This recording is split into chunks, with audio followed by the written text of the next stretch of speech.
It's really intriguing because many a times we do neglect this aspect of our life. Healthy detachment, that is, caring without caring. Let's say your best friend just failed their driving test for the third time. You feel your chest tighten. You couldn't sleep last night thinking about it. You've rehearsed what you'll say to cheer them up, mentally drafted their appeal letter, and you're angrier at the RTO officer than they are. Or maybe it's your mom. She's upset about something your aunt said at a wedding, and now you are upset. You're replaying the conversation in your head, planning confrontations you'll never have, losing your peace over her problem. So here's the question: when did their pain become your panic? When did supporting someone turn into carrying their emotional weight on your back? So today, we are diving into something that sounds cold, but is actually the warmest thing you can do: healthy detachment. That is caring without caring. So let's get real for a moment. How many of you have lost sleep over someone else's exam results? Raise your hand if you felt physically exhausted after a friend vented to you for 2 hours, or felt your mood crash because your parent had a bad day. So, who all have been through that zone at some time? Thank you. Thank you for the acknowledgement. And this is what we do. We love people, so we absorb their stress. We care about people, so we carry their burdens. And it comes naturally to us. We want to help, so we make their problems our identity. Your sibling is anxious about the job interview, so you spend the entire week anxious too, researching companies, drafting answers, having imaginary interviews in the shower. Your colleague is going through a breakup, and suddenly you are emotionally divorced too. Your father is worried about finances, and now you are lying awake calculating EMIs that aren't even yours. And we call this love. We call this being there for someone. But here's what nobody tells you: attachment clings, love supports. And there's a massive difference between the two. So when you're attached, you need them to be okay so you can be okay. When you love, you want them to be okay, but your peace isn't held hostage by their situation. So now, before you panic, detachment doesn't mean becoming cold, distant, or uncaring. It doesn't mean you stop helping or stop loving. Think of it like this: detachment is like holding a butterfly. You care enough not to crush it, but free enough to let it fly.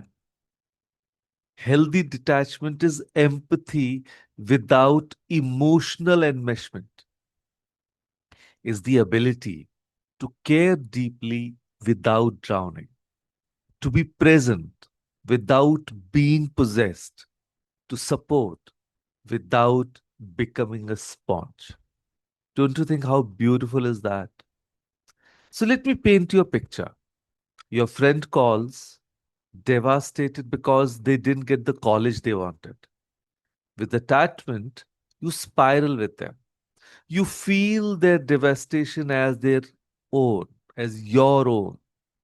You question the education system, curse the universe. Both of you end up in an emotional pit, and you're crying more than they are.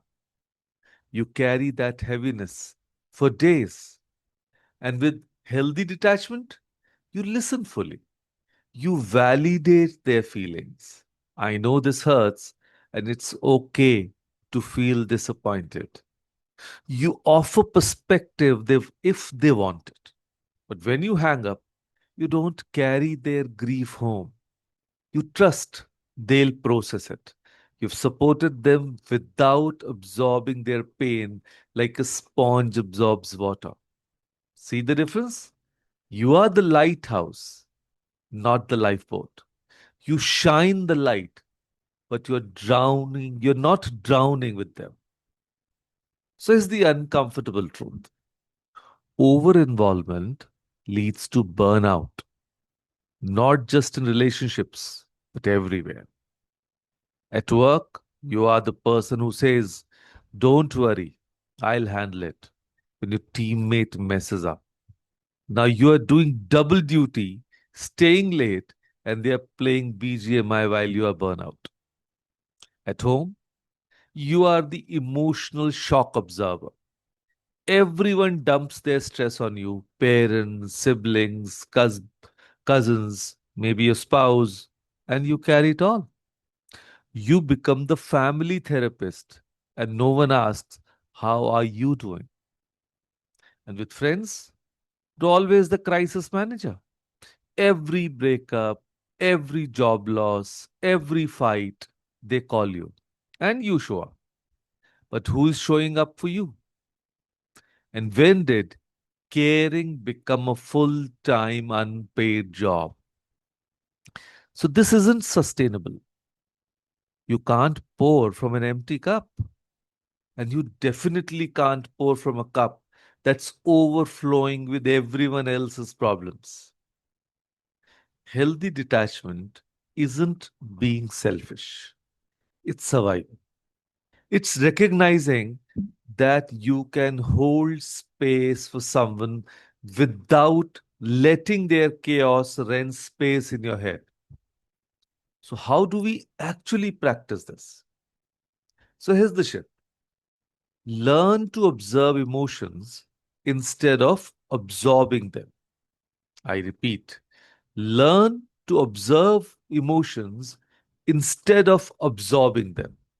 So, imagine you're standing by a river. Emotions, yours, theirs, are like leaves floating by. You can watch them pass, you can acknowledge them. Oh, there's anger, there's sadness, there's anxiety, but you don't have to jump in and swim in every emotion that flows by. Let's take an example for this. Your teenage cousin is freaking out about board exam results. They're convinced they failed. They're catastrophizing. Absorbing looks like you start panicking too. Oh no, what if they really fail? What will everyone say? This is terrible. The future is ruined. And now you are both drowning. But instead of absorbing, if you were observing, it looks like, "I can see you're really worried. Results, anxiety stuff, but right now we don't have the facts. Let's wait and see. And whatever happens, we'll figure out the next step together." So you acknowledge the emotion, you offer support, but you don't let their anxiety hijack your nervous system. Or if I take another example, more relatable, I suppose, to you people, your mother is upset because someone made a comment about your career choice. So she's hurt, she's ruminating. So if you are in the absorbing mode, you get defensive, you get angry, you start crafting mental arguments. You're fuming. You now made her hurt. You're hurt. But if it's the other way around, that is, you are in the observing mode. So you can say, "Mom, I hear you. That comment by aunt was insensitive. I understand why it bothered you. But their opinion doesn't define my path or your worth as a parent." You validate without internalizing, and you comfort without caring. So here's your mantra when you feel yourself getting too entangled. I care deeply, but I release control of the outcome. I repeat the mantra. I care deeply, but I release control of the outcome. So you care about your friend's interview, but you can't control whether they get the job. You care about your siblings' relationship, but you can't control whether it works out. You care about your parents' happiness. You can't control other people's behavior towards them. Your job is to support, not to solve. Like we say, your job is to be there. That's it. Not to suffer alongside. So here's what happens when you practice healthy detachment. You become more helpful, not less. When you're not drowning in someone else's emotions, you can actually think clearly. You can offer real perspective instead of reactive panic. You become a stable presence instead of another anxious voice in the room. And here's the beautiful part, you teach people that they are capable. When you don't rush to fix everything, they learn to sit with discomfort. They discover their own resilience. They grow. Detachment isn't abandonment, it's trust. Trust that they can handle it. Trust that you don't have to carry the weight of the world. Trust that caring doesn't mean merging. So let me leave you with this thought today. You can love someone with your whole heart without making their storm your weather. You can show up without showing up in pieces. You can be deeply compassionate without being completely consumed. So, detachment isn't about caring less, it's about loving wiser. It's about being the lighthouse, steady and shining, instead of the lifeboat that sinks with every wave. So, here's your practice for this week. Think of a situation or person you feel over involved with. Maybe it's a friend's problem, a family conflict, or your parents' problem, or a work drama that's consuming you. So close your eyes for a moment. When you are in that phase, you have to take three deep breaths and silently repeat, I care deeply, but I release control of the outcome. So while thinking of the situation, you have to take three deep breaths and then repeat. And then write it down. Journal about how that statement feels in your body. Does it feel like relief, guilt, resistance, lightness? But don't judge it. Just notice. Because awareness is where freedom begins. And freedom, yours and theirs, is what real love looks like. So remember, you're not responsible for fixing everyone. You're responsible for not breaking yourself in the process of trying. So, with that thought, thank you. Thank you, everyone, for joining us today.